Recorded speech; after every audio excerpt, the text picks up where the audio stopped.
Do you know what shame feels like? Do you know what shame feels like in your heart, in your body?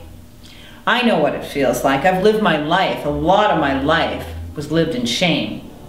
Shame around my sexuality, shame about who I was as a person, being a mother. Heck, I yelled at my kids some days. And that really made me feel awful and ashamed of my behavior.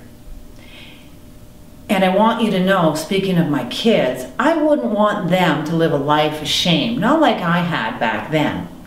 So what I had to learn was I learned how to get over shame and change it into something else.